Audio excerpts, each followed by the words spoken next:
The most dangerous liar isn't the one who denies the truth. It's the one who hides behind innocent-sounding questions. Why would I lie? Don't you trust me?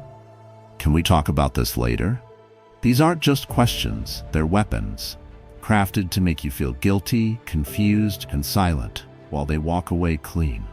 If you can't recognize these questions in time, you won't just get lied to. You'll start questioning your own reality. In this video, we expose the 5 most manipulative questions liars use and how to shut them down with calm, brutal clarity. No drama, no yelling, just truth. Stay locked in, because once you hear these, you'll never fall for them again. Question 1. Why would I lie about that? In the beginning, it sounds fine. Makes sense. Not even a little hurt. You look at someone and they say, "Why would I lie about that?" They might even be someone you care about. It sounds like your question has crossed a holy line because the tone is sharp and hurt. But take a close look. That phrase doesn't answer. It's just a wall, a quick automatic defense that is meant to shut down your question, not solve it. The question changes the story. It's a subtle way of saying that you're the one who is wrong for thinking they might be lying. And that's the whole point.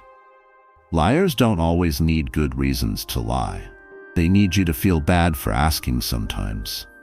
Seneca, a Roman Stoic who saw politicians lie at the highest levels of power, had a deep understanding of this process. He wrote once, "Sometimes a guilty person gets lucky with a good defense, but innocence always stands firm." Sincere people don't need to put on dramatic shows. They don't have to make you feel bad about speaking out or put the blame on you. Being innocent is clear. Stay calm, open and honest. But a lie won't fight facts when they are pushed. They fight with how you feel. Let's break it down.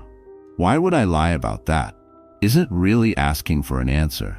It's a question. It's meant to stop you in your tracks, to make you feel crazy, small, or suspicious. What's worse is that it puts the responsibility of explaining yourself on you.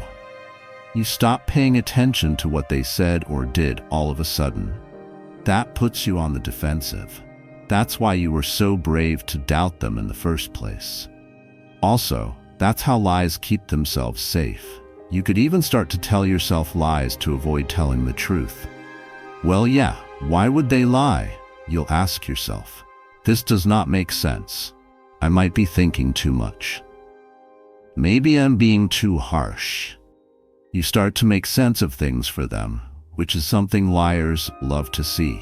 They don't have to say as much when you do that. The lie is safe because you aren't sure about it. Also known as a Stoic, Epictetus taught about honesty and personal freedom. He would tell you to tune out the emotional noise. It's not things that bother us, but our thoughts about them, he said one time. When someone asks you a question like this, they want you to feel guilty, confused, or like you should second-guess what they said. The Stoic way of thinking tells you to be better than that.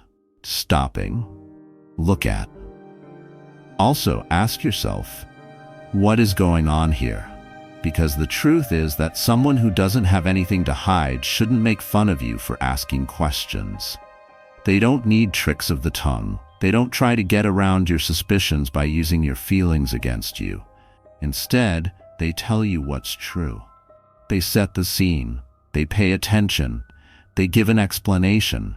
But who lied? The lie doesn't want to talk any longer than necessary. That's what makes this question so dangerous.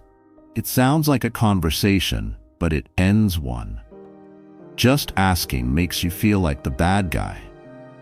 It's even worse if the person giving it is someone close to you, like a longtime coworker, friend, or partner.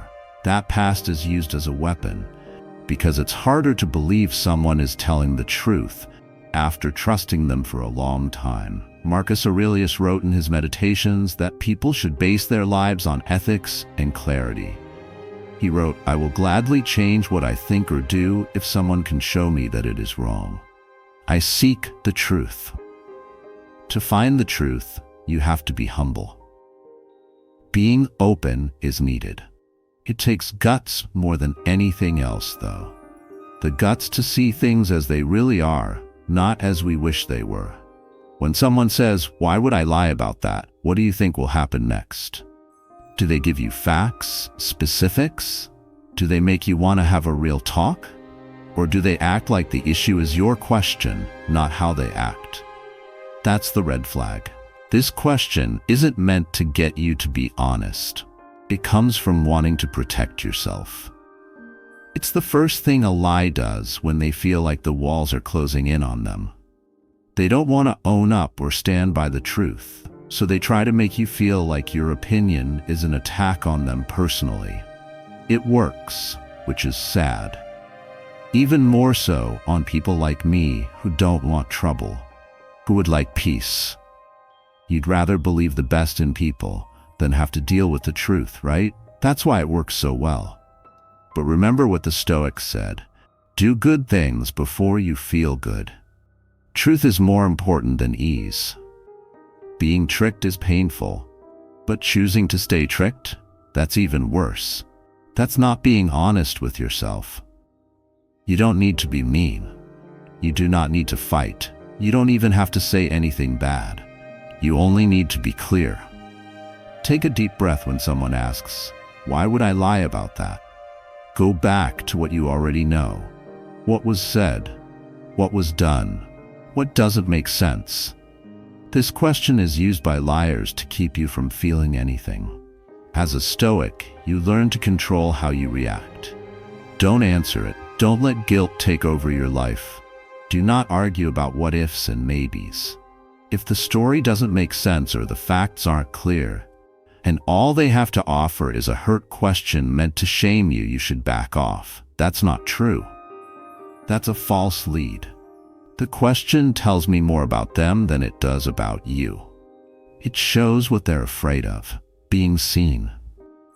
Being asked questions, being seen. If you don't fall for that emotional trick, you become cool, clear, and impossible to touch, which is what a liar fears the most. Question 2, don't you trust me? It's more powerful because it goes right to the heart. It's meant to make you feel bad, about having questions. The Stoics, on the other hand, say that trust is not given just because someone asks for it. It's given to them because they've earned it by being consistent over time. It is not things themselves that bother us, but our thoughts about them, Epictetus said. Those who lie know this. Their argument isn't based on reasoning, it's based on your feelings. That's not what they want. They want you to feel bad. Instead of showing they are not guilty, they make the whole thing about how loyal you are. Are you not going to trust me? It's not really a question. This is a claim, a trap. Because as soon as you say, "Well, I don't know," you're seen as the bad guy. It's cold. Don't trust, suspicious. And if you say yes, they will be able to keep lying. They know it's a lose-lose game. The Stoics knew that trust isn't about making other people happy. It's about being in line with truth and reason. Marcus Aurelius, a Roman ruler and Stoic philosopher, said, "The goal of life is not to be on the side of the majority, but to avoid becoming one of the insane." That is, you don't change your mind because someone is making you feel bad. The line is yours. You keep your cool. You can see what's in front of you. People often know they've hurt your trust when they have to ask for it instead of earning it. So they don't have to fix the damage themselves. They make you feel bad for noticing, which is easier. It's trickery that looks like weakness. Think about the stress this question is putting on you. There's more to it than just the situation. There's also your past with them, your promise, your shared life events. They're hiding behind your past to hide how they act now. They want you to mistake being comfortable with being honest. They're not the same, though. Seneca once said, "Be like when you pick your friends. Be very careful about what you believe." As far as he knew, trust was a valuable commodity that couldn't be given away for free. Someone has been in your life for a long time, but that doesn't mean they've always been honest. Most people don't want to face this truth. Trust isn't a free pass. No words were used to make this deal. Deeds did. That trust should not be used to make money through guilt, so it is time to take a step back. Also, now is a great time to slow down. Liars move quickly. What do they want? Their goal is for you to say, "Of course I trust you," without giving your mind a chance to catch up. That is why it is so powerful to think like a Stoic. It teaches you to stop thoughts. Take deep breaths. Ask yourself, am I following the truth or my guilt? Here's what you should do if someone asks you, "Don't you trust me?" You don't jump. You don't fight. You ask yourself, "Should I?" in a calm and honest way. Has this person always been the same? How clear? Who is responsible? Or just a lot of nice words and unclear answers? Someone you can really trust doesn't mind being questioned. They're okay with it. They don't have anything to hide. He wrote, "If someone can show me I'm wrong and show me my mistake, I will gladly change." Being open is what character looks like. The lie doesn't want to be looked at, though. They want people to accept them without question. And this is very important. You're not protecting the relationship when you let someone force you to trust them. You're keeping up the false image of peace. And false beliefs always fall apart. Do not let guilt get in the way of your reason. Instinct should not be drowned out by feeling. Also, don't trust someone just because they ask. Make them work for it. Because it's not your job to fix broken trust with quiet. It's their job to fix it with the truth. Because you are less likely to fall for these tricks if you train your mind to see them. Being stoic doesn't mean being cold or detached. It means being rooted. You stay strong when someone tries to pull you into the storm by asking, "Don't you trust me?" You don't give up. Don't forget that you don't owe anyone trust. They work hard for it, every single day. Question 3. What are you even talking about? This is the question liars love to use when they are caught. It's not that they don't understand, but that they don't want to. It's not misunderstanding, it's hiding. It's a way to buy time, avoid taking responsibility, and make you feel vulnerable. They get something real from you. Something that doesn't make sense, something that doesn't fit. They don't answer, they just widen their eyes and act like you just spoke a strange language. Why do you even bother to talk? It's given with just the right amount of surprise and anger. That's the point. It's not meant to explain, it's meant to scare you.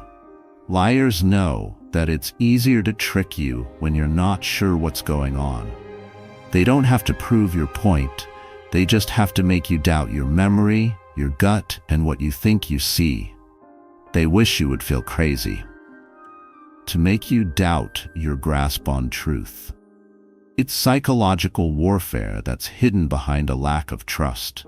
We were told about these mental traps by Marcus Aurelius. "I will gladly change if someone can show me that what I think or do is wrong," he said. "Because I want the truth, which has never really hurt anyone." That is the way of the Stoics, truth over pride. But lies don't want the truth. They want to get away. They don't do anything when the walls close in. The real risk of this question is that it changes who has to prove something. All of a sudden, you're the one trying to explain. You're the one who isn't sure. Instead of defending what they did, they have you defending your feelings, your thoughts, and even your mind. You get more and more caught in their trap the more you try to explain. You'll start going over your steps again and again, looking for mistakes in your reasoning. As you get lost in the fog, they keep an eye on you, waiting, seeing how much they can get away with. Seneca told them not to do this. Those who are too busy with many things get little done, he said. When your emotions and thoughts are all over the place, you can't do anything useful. That's exactly where lies want you to be. Lost, confused, and not paying attention. Let's be honest. How often do you really find that someone doesn't understand what you're talking about? There are times when people really don't understand each other. But what if someone you know well and who is involved in the situation all of a sudden can't think of anything? That's not being innocent. It's a trick. Because they could prove your suspicions if they say they understand what you mean. If they play dumb, on the other hand, you have to either explain too much or back down. This is what most people choose. They start to ask themselves, am I being too harsh? I might have got it wrong. What about that pause? That's all they need to lie. Epictetus said, if you want to get better, be happy with being seen as stupid and foolish. Owning your truth, even if other people try to make you feel crazy for it, that's Stoic humility. Don't give in when someone asks, what are you talking about? You don't have to persuade them. You need to keep things clear in your mind. The Stoics told us to watch how people act as well as what they say. Keep an eye on what they do next. Do they want to know because they care? Or do they start to change the story and say you're being emotional or too sensitive? The mask is coming off when the person goes from confused to aggressive. The worst thing for a lie is being caught. They act like they're lost when they feel trapped. They make noise. They want that noise to drown out your instincts. But a Stoic doesn't get scared. A Stoic doesn't try to get people to explain things when they don't want to. They instead use facts instead of feelings. They ask themselves if the person's actions are those of someone who is really confused, someone who doesn't want to get caught. There's also a more subtle trick here. That's not all this question is. It's meant to make you feel bad. It sounds like you're the issue, that you're the one who makes trouble. And if you keep making that idea, it can wear down even the smartest person over time. Aristotle told us to stay on the right track. You control your mind, not what happens in the outside world. Know this, and you will be strong. To put it another way, don't let their fake stupidity cloud your judgment. Don't let how they react affect how you see things. The way someone talks changes when they really don't understand. It feels softer, not sure, ready. But liars often mean it when they ask, what are you even talking about, without any respect. This is not an offer, it is a rejection. Don't answer that question again. Don't fight. Do not fall into their web. Don't worry, hold on tight. Say it again, this time making it clear and straight. After that, watch. You don't need any more proof if they keep acting stupid. It's already yours. Because someone who wants to tell the truth never hides behind confusion. They lean toward being clear. They don't avoid tough talks. Instead, they go into them with honesty. If they can't do that, you don't need to keep after them. You've seen everything you need to see. Question 4. Can we talk about this later? Now, this question does sound like a fair one sometimes. In the end, there are times when a serious talk is not appropriate. People need room to think, time to collect their thoughts, and sometimes a break to keep their feelings from getting too high. It's not about mental maturity, though, when it comes from someone who is lying. It has to do with military delay. You see, a lie doesn't need time to think. They need time to make up stories. They're not taking a step back to calm down. They're taking a break to make their lie better. A form that makes more sense. One that can stand up to a closer look. You're practicing with questions, and they're practicing with solutions. Seneca once said, "Delay is the biggest thing that stops you from acting." The Stoics knew that hesitating could lead to bad things. But when people lie and try to trick you, delay turns into cover, which is even more dangerous. If someone is honest, they will come back with clarity and earnestness, even if they need time to think. They'll say, "Pardon me while I tell you the truth." But a liar? They think you'll be sick of asking by the time they get back. Even worse, you'll feel bad about pressing them in the first place. "Can we talk about this later?" Looks like everything is fine. However, it hides a storm of purpose below. It's like a magician telling you to take your eyes off of the trick for a second. It will only work if you don't look at it. What do you do when you agree? When you say, "Okay, let's talk about it later"? There isn't always a later. Or if it does come, it's watered down. The need for speed is gone. That's not a very good question. They are aware that the thing that made you curious has gone away. That's the point. Once you're not as suspicious, the lie is easier to get away with. Thought. If you want to be free, don't wish for things to happen the way you wish, but wish for them to happen the way they do. That doesn't mean you should give up. It's a message to stop letting other people change your world. When someone tries to hide the truth, they're trying to control how you feel, not trust it. Let's be honest. When have you seen someone who was really innocent try to put off clearing their name? Never. If someone wants to be understood, they don't wait to explain. They don't avoid the talk. Instead, they tense up. But a liar, for fear of being found out, they wait. They will use every minute you give them to work on their success. After some time, if you do press them, you'll notice something else.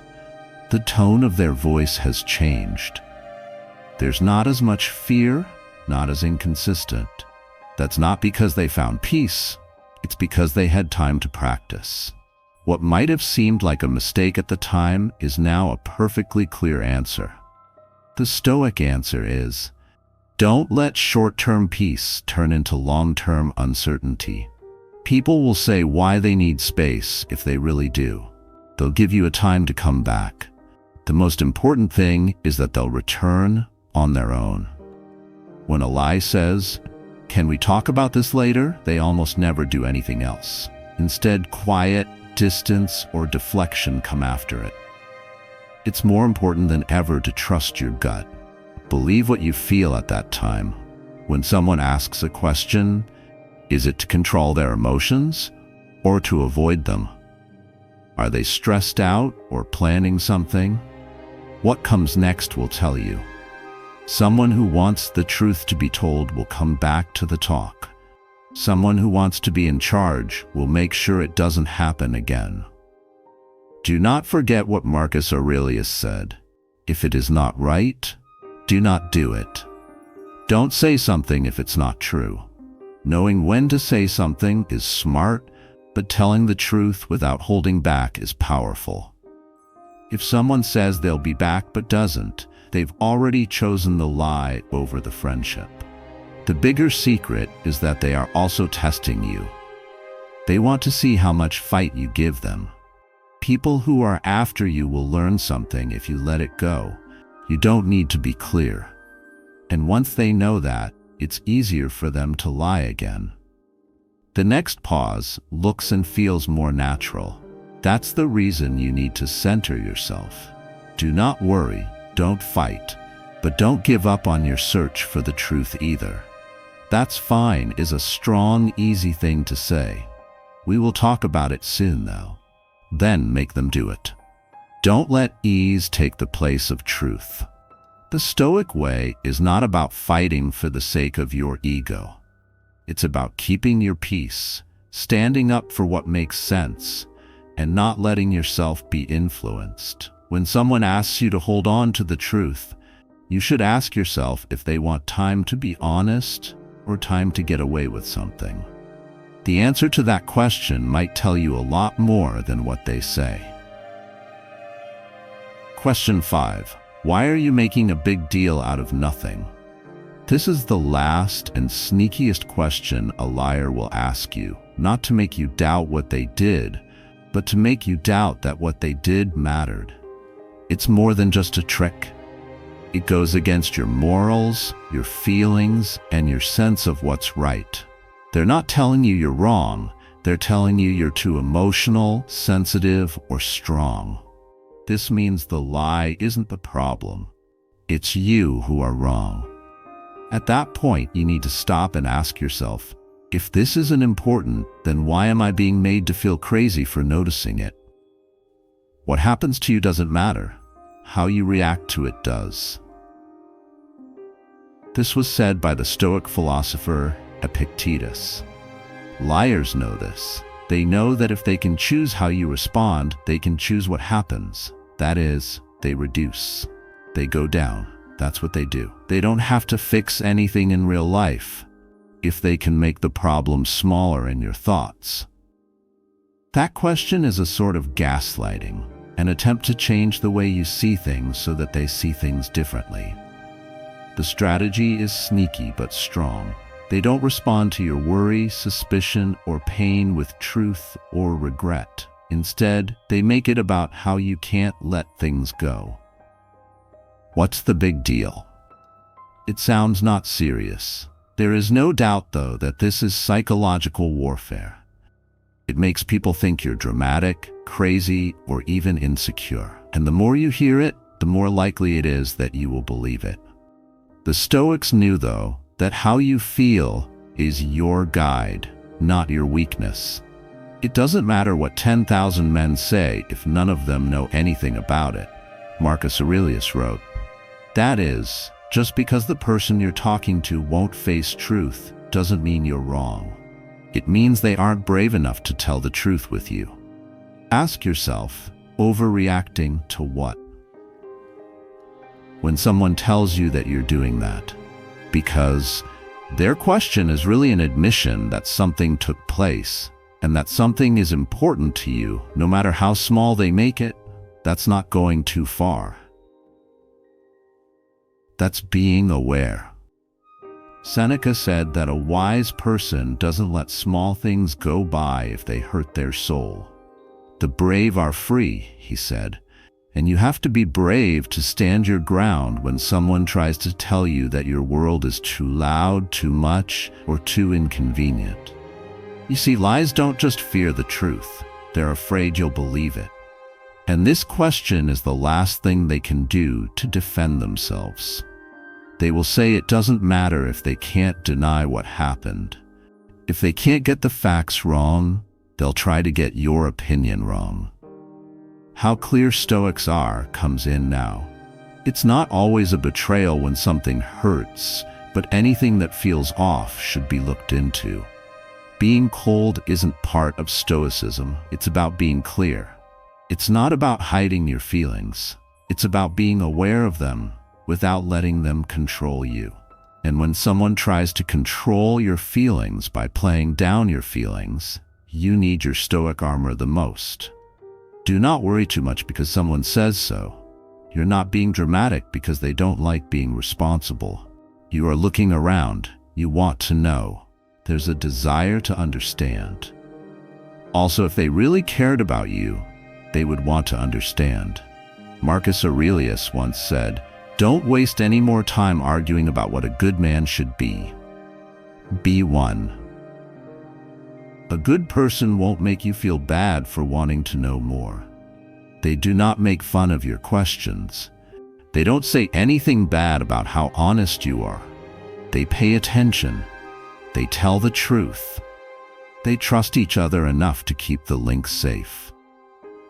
But a liar will always go after your feelings first, especially if they are trapped.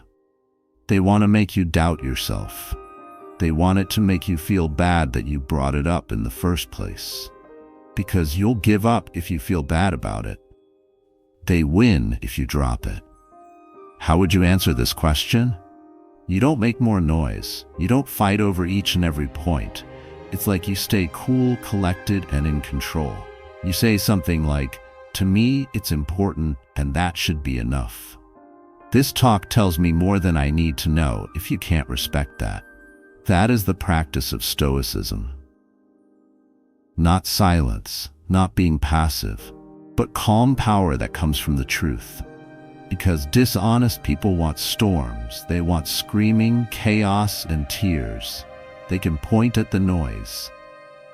See? This is the thing I mean. Things are never as big as you think they are. You take away their weapon when you stay cool, though. When you stay still, you become strong. Your clarity will protect you, and their lie has nowhere to go at that point. In the end, someone is not asking a question when they say, "Why are you making a big deal out of nothing?" Drop it. Is the order they're giving. You don't have to follow them, though. The Stoics didn't respond to pressure, but to morals. You don't need anyone's okay to follow your gut. You don't need permission to look for the truth. You don't have to say sorry for caring either. Given that, giving a damn is what sets the aware apart from the misled. Don't shrink. Do not say sorry. Also, remember that someone who really cares about you would never make you feel bad for trying to be honest. That's not love. No respect for that. That's not true. They should say, "It's not a big deal." It's not, you know that. That understanding, that unwavering clarity, is your most powerful quality. Liars might change how they talk, they might change how they do things. What about their questions? They have stayed incredibly consistent. Traps that look like simple questions are really weapons. Pay close attention and you'll hear them. The quiet signs that someone is trying to twist the truth rather than live by it. Stoics taught us how to live a good life based on reason, clarity, and morality. All three are hurt by lies. Stop and look around when they ask these questions. Do not focus on the show. You don't have to answer, fight, or show them up. You just need to see through the game and choose not to play it. Let other people be manipulated to death. You stay cool, sensible, and wise. We'll see you next time.